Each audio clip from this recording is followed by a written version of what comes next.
Welcome back, everybody, to the Secret Sauce Podcast. I'm Chad Trease, here with Lacey Moores.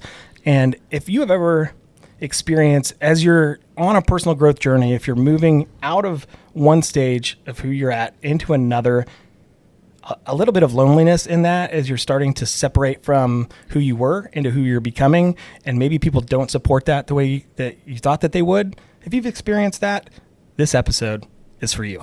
This is the Secret Sauce Podcast with Chad Trease and Lacey Moores, where we want to help people build big businesses and live big lives.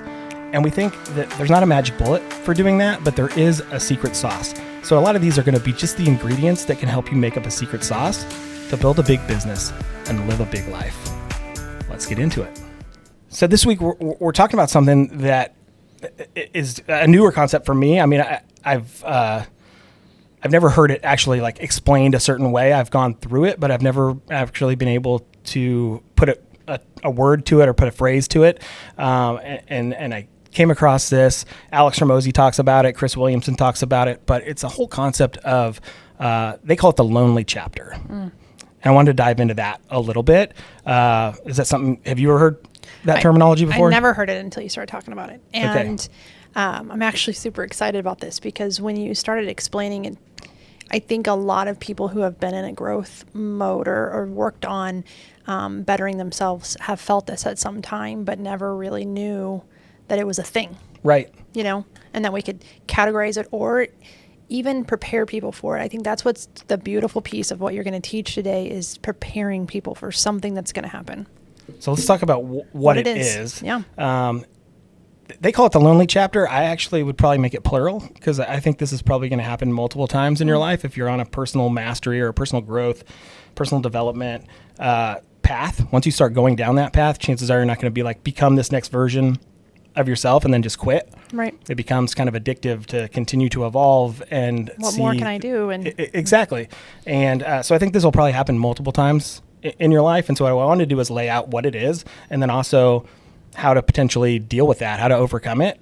And the whole concept of the lonely chapter is just as you do begin to grow and become this next version of yourself, you're going to start to feel a little isolated from the group that you used to hang with. You know, the people that were your crew at one point in time will start to feel not so much your crew anymore. You're not going to feel like you have as much in common because that version of you was built on different values. Right. And so it can start to get pretty lonely because you haven't found your new crew yet. But you know that you're not necessarily fitting in with your old crew and they're going to try to bring you back. They're going to be like, hey, where did the old you go? Like that was who we liked. And so that's the whole concept of the lonely chapter or the lonely chapters. And I just think it's really important to talk a little bit about. I've gone through it. I'm going through it a little bit. Yeah, explain that. Let's make it real. Well, I mean, you know, there's friends that I had that were in my life. I think this kind of goes in line with the whole concept that people come in your life for a reason or for a season. Mm-hmm. Yeah, you got it. And it's not to downplay the value that those people had in your lives, but it's very rare that you're going to be with the exact same friend group or your crew, you know, from when you're high school, college age to death. Right. Like it does change. There's people that do experience that. And I think it's super rare and I'm a little jealous of it, but I think also like, okay, did they maybe not grow enough to evolve to a point where maybe they didn't feel as comfortable around that person as they did? And it took a long time for me to come to terms with the fact that I didn't feel as comfortable with the same crew anymore, the same group of people. And I was like, do they think that I think that I'm better than them, which was never the case, right?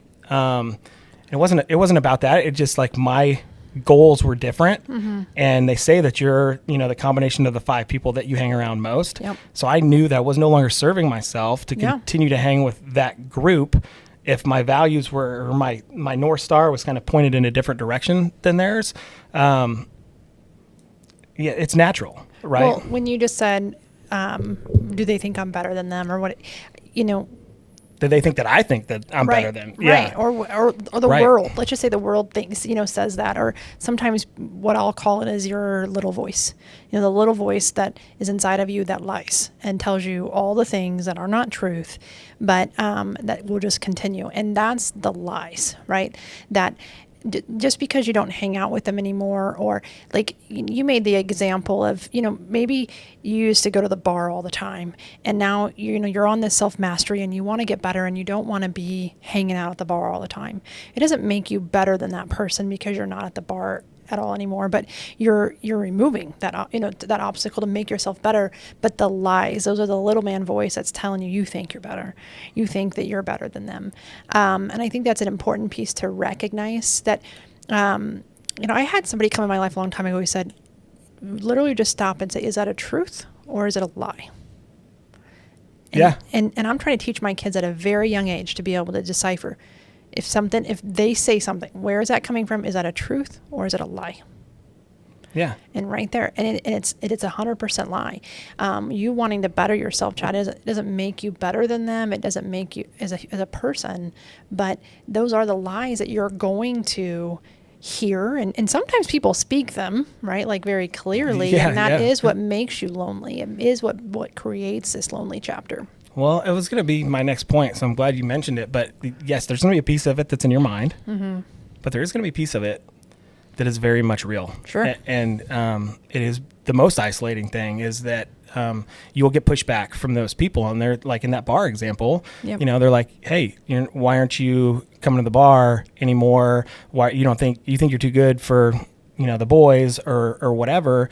And they don't understand the journey that you're on. Like as an entrepreneur, it's kind of lonely to be an entrepreneur anyway. So I think that this is something that whether it's your quest for personal mastery or growth or whatever is one thing, but you're also an entrepreneur and you're trying to build something. Right. So you're trying to build this version of yourself, but you're also trying to build this big business, right? And as you're doing that, if you've got people in your group that don't understand that, if they're working a 9 to 5, there's nothing wrong with that. But if they're not building something, if they're not a builder, then they're not going to understand how obsessive you have to be to build something super meaningful and worthwhile. And you are going to obsess over that. Yep. And so I think that in and of itself, and then there's value in surrounding yourself with other entrepreneurs as well. But you're going to get pushback from them. They're going to try to pull you back. Mm-hmm. You can try to lift them up with you. But if that's not their goal, if they're not trying to build a big business, you're going to clash a little bit. Right. So it does become really lonely as you're doing that, and it's okay. Like it kind of sucks being lonely, but you also have to tune out the noise of. I was talking to a new friend the other day on this kind of topic. It kind of came up. It's kind of a roundabout way of talking about this topic, but she was telling me, and I'm not going to say who it is because I didn't get permission in advance, but she'll probably know it when she hears this if she listens to it. But she was telling me that as she became more and more successful, and would post her successes, celebrate her wins and stuff on social media, that the people that she thought were her tribe weren't celebrating that. They weren't. They were kind of like even trying to tear it down a little bit behind her back. And she was really caught off guard by that. And that's the really kind of lonely and isolating piece, is when you find out that the people that you thought were, your champions and your people, that they're not supporting it. They want you to be this old version of yourself, and they don't like this version. And like I had gone through that, and I just reminded her, like, that's not a reflection of you. That's a reflection of them. They're a little intimidated typically by your success because she was willing to do the work to do that, and that what they see in her is the version of them that they weren't willing to become. They weren't willing to put in the work. They weren't willing to obsess over the things to get that level of success. So it's not an attack on her. It's a personal thing for them. Where insecurity. It's huge insecurity that manifests itself that way. And that pushes you into that lonely chapter real fast, because now you're like, well, I don't want to be around them anymore. Right. But you haven't figured out who you want to be around yet, or you haven't learned enough to be around the people that you want to be around. I find that a lot too, and it's maybe a little bit of my imposter syndrome sometimes, but I'm like, man, I want to be there's times when I'm around Todd and Robin and stuff, and I'm like, man, what am I doing in this room? Yeah. You know, but they've been super accepting and everything. They like lift me up. But I mean, there's times where you're like, I don't belong here, but I know I don't belong there either, where I used to be. Mm-hmm. So you're in this in between like limbo or purgatory stage that you're trying to figure out who your people are. Yep. You know? And sometimes that stage, well, let me ask you this, like, do you feel like that stage can be different for different things, can last different time frames? Sometimes it can be longer. Yeah, definitely. I mean, it's going to last how long it's going to last because you can't force the connection. Right. You know, so like as you're disconnecting with some people and maybe you haven't connected, latched onto your new core group, it's going to last as long as it takes because you can't force otherwise it's fake. You're developing this like fake new core group of people. Well, I think it's such a big piece for the listeners to hear. I remember when I came to this company that I work for now, the owner said, listen, this is going to be awful. For 90 days, it's going to be awful. Right. And then after 90 days, it's going to get better. And so even though it was awful, and it was, getting everything going and getting everything back to what we were used to, it was awful. But because I knew about that stage, because I knew about what was going to come, it made it so much easier to go through. Because every time I had an issue, I could tell myself, oh yeah, I'm not there yet.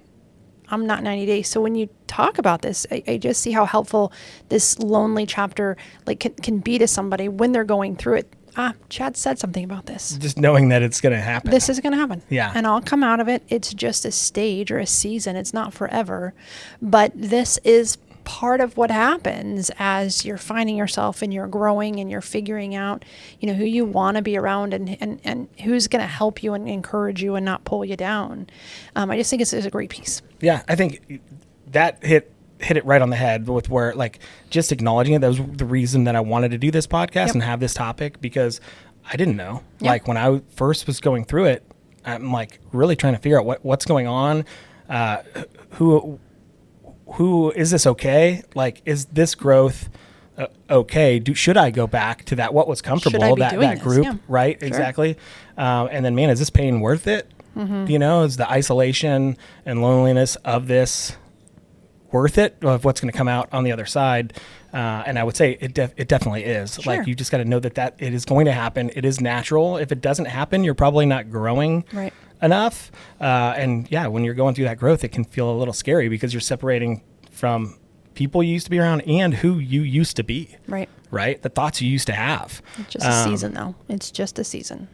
Yeah. And knowing that what comes out on the other side is 100% worth it. And like, if we don't grow as humans, like the human experience, if we're not growing, the people say, if you're not growing, you're dying. Like, yeah, but that's like that hustle and grind culture too. Right. But it's just like, man, it gives you a whole lot more energy and focus and like love for yourself of like as you're evolving and becoming this different version of yourself, it is natural. Like, man, how boring would it be to be the same person your entire life and never grow, never be around different people, never go see different places, learn new things, try new things. Yeah. Figure out what you're capable of. So just knowing that growth is a change, is a total normal thing and not pushing against that. I love it. Change as you start to change. I love it. I think it's great. I think it's a great piece of advice, and I think it's great for people just to know it's not going to last forever, but it's something that you're going to go through, and it's normal. And I would, I mean, I think now that I know more about it, I would like kind of leave it at this, and then we can close this thing out.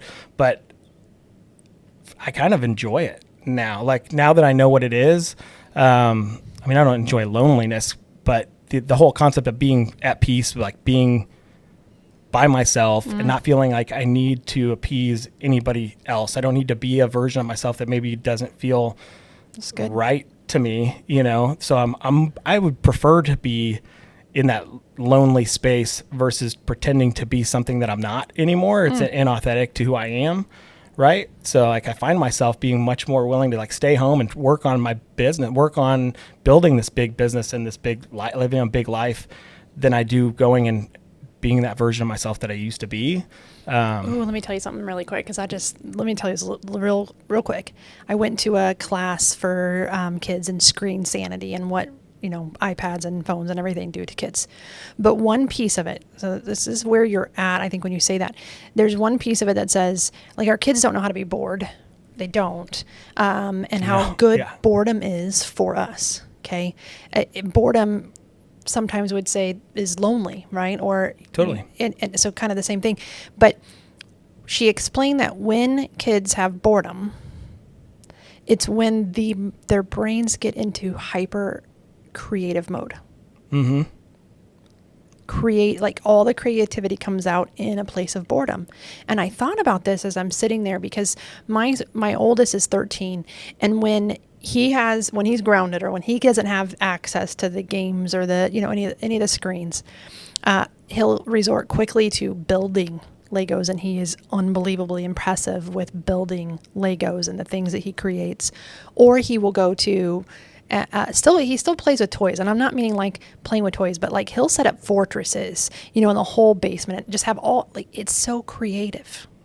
Totally. And what I get to see who he is in that boredom piece. Like, I get to see his brain and all this stuff. So when you said you're starting to enjoy that loneliness, I like it just all clicked. Like, it's because of the boredom. It's because that's when your creativity actually starts spurring. So what a great piece of advice to leave with people, that when you're lonely or when you're in that place, this could be really good. Yeah, lean into it. Like you said, that you get to see that side of him, but like the huge, powerful piece of it is he gets to see. Yeah. He gets to spend time with that version of himself. Like, that's not just like distracted and always like appeasing other people. He's doing this thing that is making him grow and expressing himself a different way. And there's such huge value in that we don't tap into.